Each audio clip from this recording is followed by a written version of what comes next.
Latest news updates కోసం ఇప్పుడే download చేసుకోండి media effects app. Welcome to media effects. Pawan Kalyan Trivikram combination లో ఇంకొక సినిమా వస్తే బాగుంటుందిరా.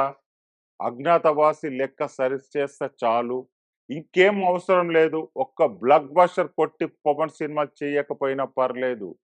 బయటికి చెప్పట్లేదు కానీ చాలా మంది పవన్ ఫ్యాన్స్ కోరిక ఇదే. మరి నిజంగానే పవన్ త్రివిక్రమ్ కాంబో కలిసి వస్తుందా? ఆ ఛాన్స్ ఉందా? ఈ సెన్సేషన్ కాంబోపై ఇవాల్టి exclusive story. Pawan Trivikram combination అంటే అత్తారింటికి దారేది, జల్సా లాంటి తీపి జ్ఞాపకాలే కాదు, అజ్ఞాతవాసి లాంటి చేదు నిజం కూడా గుర్తొస్తుంది. ఆకాశమంతా అంచనాలతో వచ్చి పాతాళానికి పడిపోయిన సినిమా ఇది. అందుకే 6 ఏళ్ళైనా ఆ జ్ఞాపకాల నుంచి బయటకు రాలేకపోతున్నారు ఇటు పవన్ కళ్యాణ్, అటు గురూజీ ఫ్యాన్స్. ఒక ఫ్లాప్ వచ్చింది కదా అని పవన్ త్రివిక్రమ్ కాంబినేషన్ పై అంచనాలు తగ్గవు.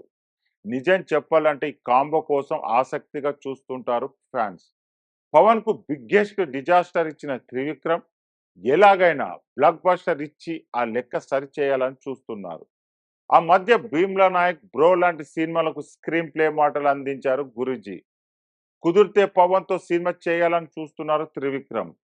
పవన్ కళ్యాణ్ ఇప్పుడున్న బిజీకి ఒప్పుకున్న సినిమాను పూర్తి చేయడమే కష్టం అనుకుంటే, త్రివిక్రమ్ తో సినిమా అనేది ఒక కళ. కానీ దాన్ని నిజం చేయాలని చూస్తున్నారు పీపుల్స్ మీడియా ఫ్యాక్టరీ అధినేత టీజీ విశ్వప్రసాద్. బ్రో సినిమా ఇదే బ్యానర్ లో వచ్చింది. పవన్ త్రివిక్రమ్ తో సినిమా చేస్తానంటూ ఎప్పటి నుంచో చెప్తున్నారు విశ్వప్రసాద్. కాస్త కష్టమే కానీ ప్రయత్నిస్తానంటున్నారు ఆయన. పవన్ సినిమాలో హరిహర వీరమల్లు ఒకటి 2024లో రానుంది. ఓజీ, ఉస్తాద్ 2025కి వెళ్ళిపోయాయి. పైగా పవన్ ఇప్పుడు ఏపీకి డిప్యూటీ సీఎం కూడా. అందుకే ముందు ఒప్పుకున్న సినిమాలు పూర్తి చేయాలని చూస్తున్నారు. ఆ తర్వాత అన్ని కుదిరితే, టైం దొరికితే పవన్ చేయబోయే సినిమా త్రివిక్రమ్తోనే అంటున్నాయి ఇండస్ట్రీ వర్గాలు. అదే జరిగితే ఫ్యాన్స్ కు అంతకంటే గుడ్ న్యూస్ మరొకటి ఉండదేమో.